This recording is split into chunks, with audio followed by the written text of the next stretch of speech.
I stared at my brother's message, each word hitting like a slap. Don't show up to Dad's 60th. You'll embarrass us. If you come near the venue, I'll have security escort you out. Classic Lucas, ever the family watchdog, guarding the Reyes name like it was a national treasure. Tonight's gala at the Barton Creek Country Club was the event in Austin. Investors, politicians, and industry titans gathered to celebrate Daniel Reyes, the genius behind Reyes Dynamics. And heaven forbid any of them discover that the daughter he disowned had built something far more powerful than his legacy. Another ping. My stepmother, Claire. Lucas is right. Tonight's important for your father's partnerships. Please don't make a scene. A scene. That's what they called it when I walked away 7 years ago, turned down the tailor-made VP title. The cushy life. I didn't want the family firm. I wanted something real. So, I left, and they never looked back. Across my office, sunlight hit a plaque, Fast Company's most disruptive founder under 35. Beside it, a framed article. Isabella Lynn and the Quantum Leap in Energy Storage.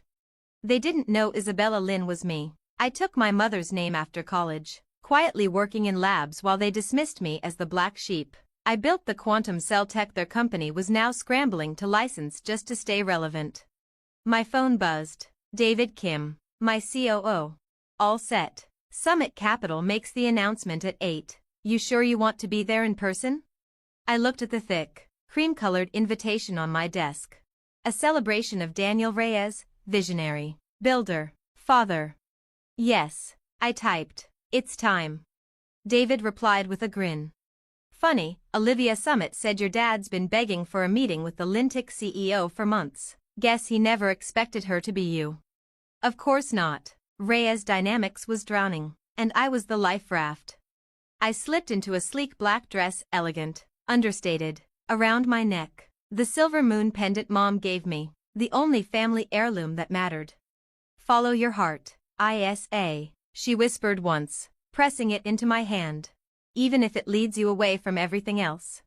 My car pulled up to Barton Creek. Inside, chandeliers sparkled over Austin's elite, glasses clinked. Laughter echoed. A massive banner stretched across the ballroom.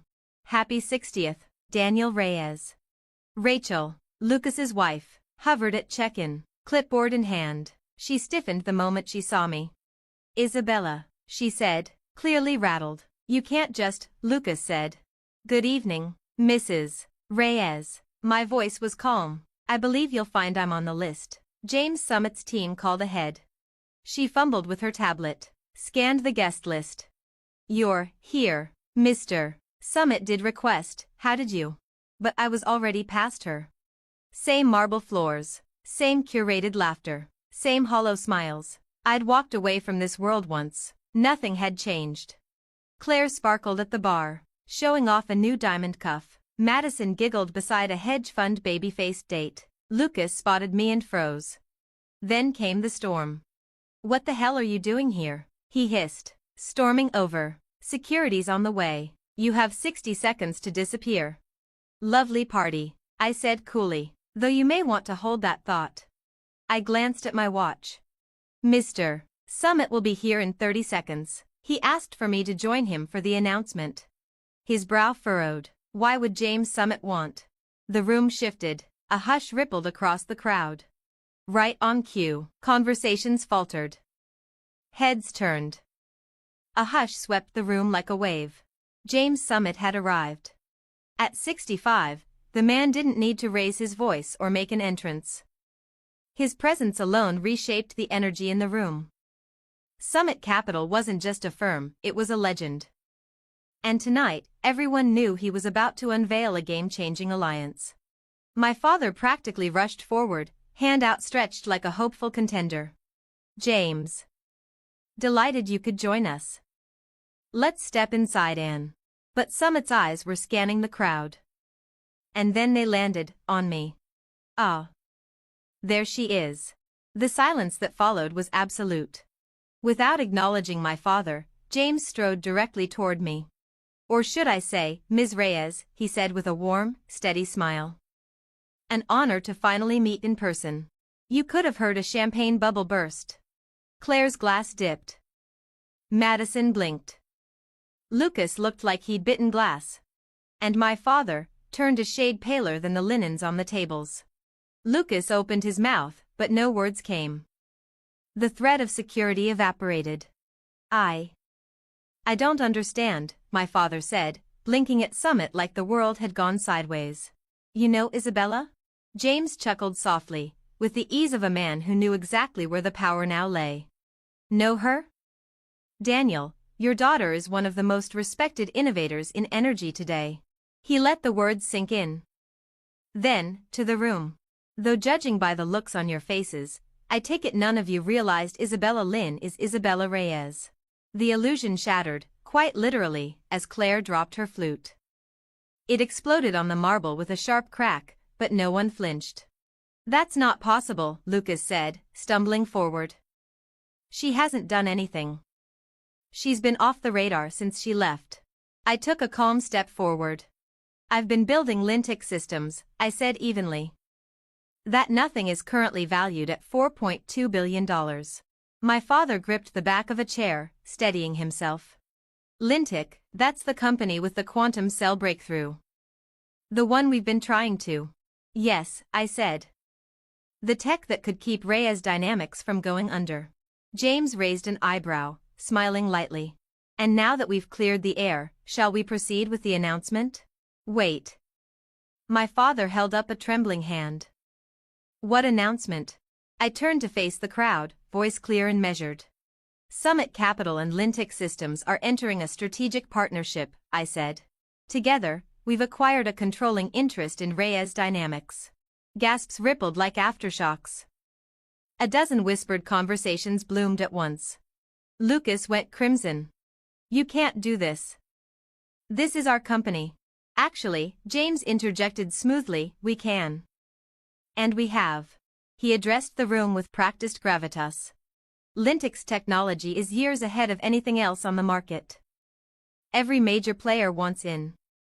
But Ms. Reyes, he gestured toward me, insisted her family's company be given first opportunity. A gesture of grace, not obligation. Claire stepped forward now, her voice sharp, desperate. Daniel, you can't let her do this. She'll destroy everything we've built. I gave a soft, almost sad laugh. Everything you built? I echoed. You mean the company losing ground every quarter? Still clinging to gas-based systems while the world turns electric? My father said nothing, but something cracked behind his eyes. Isabella, please, we can talk about this. I took a step closer. Now you want to talk? I asked quietly. 7 years ago, I told you the future was electric. You told me to stop playing scientist and get serious. When I showed you my early designs, Lucas called them cute sketches. When I walked away to build something of my own, Claire said I was running from responsibility. I straightened. But I didn't run. I built. And now I'm here to save the company that never thought I was worth listening to. James stood silent behind me, watching the Reyes family unravel in real time.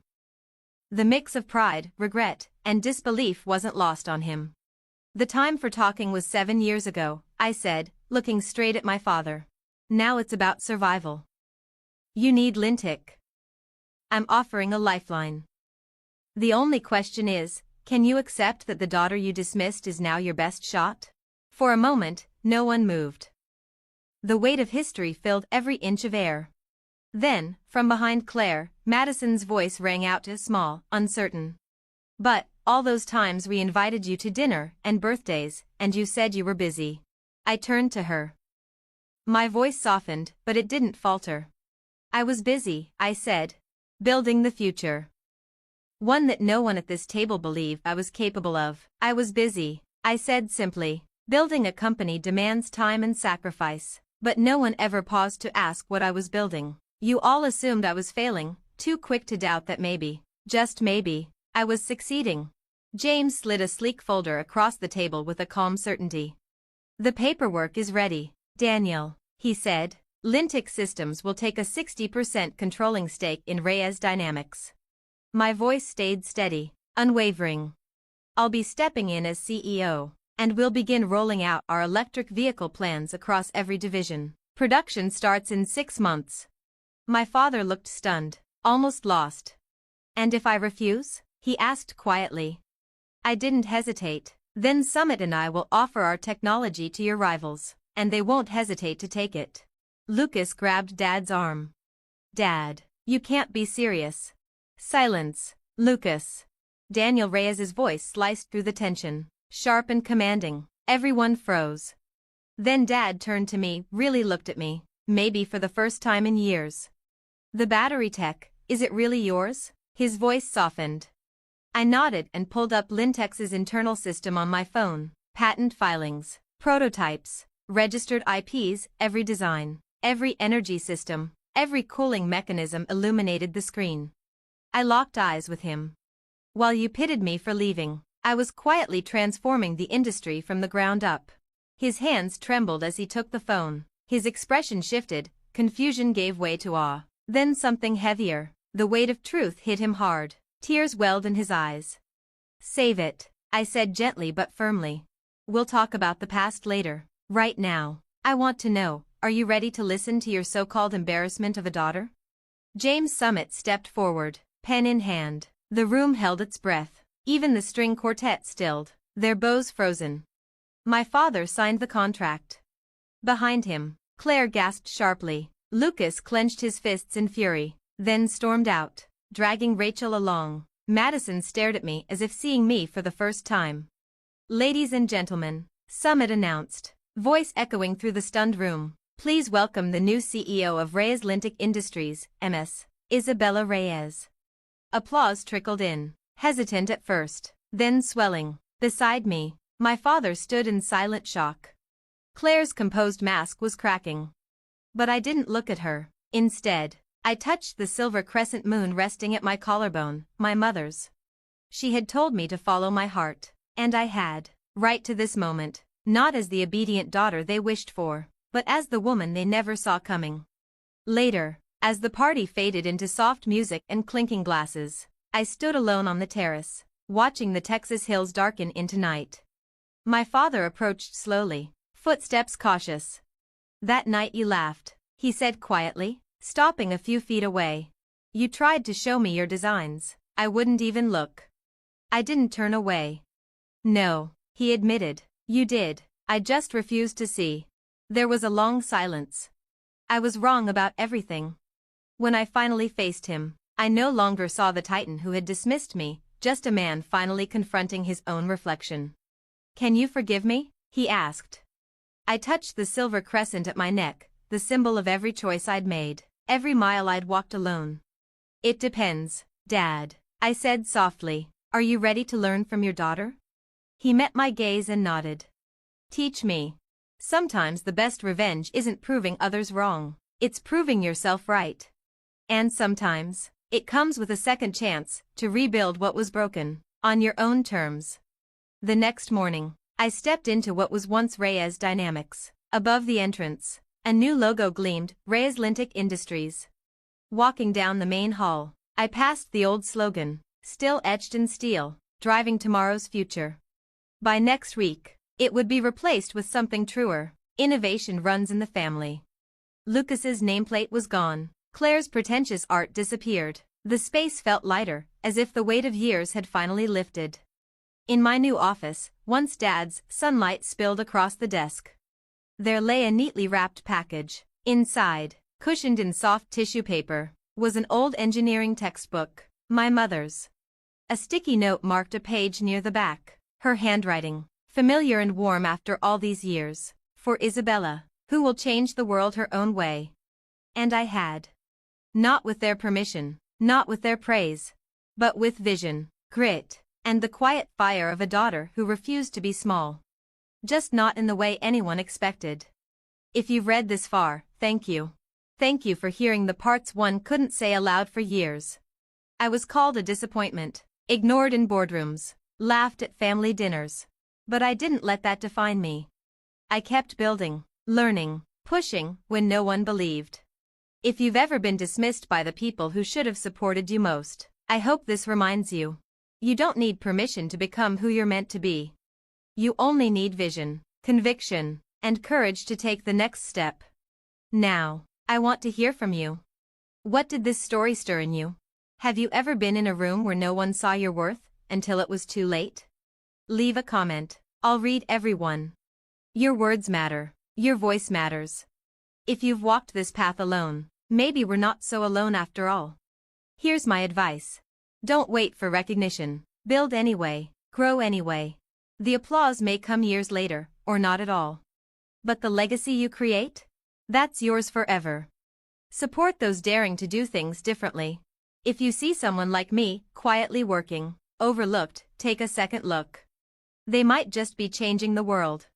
Because sometimes the person the world underestimates most is the one rewriting the rules. To anyone doubting themselves, keep going.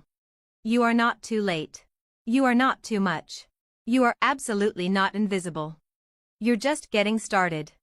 Isabella Reyes.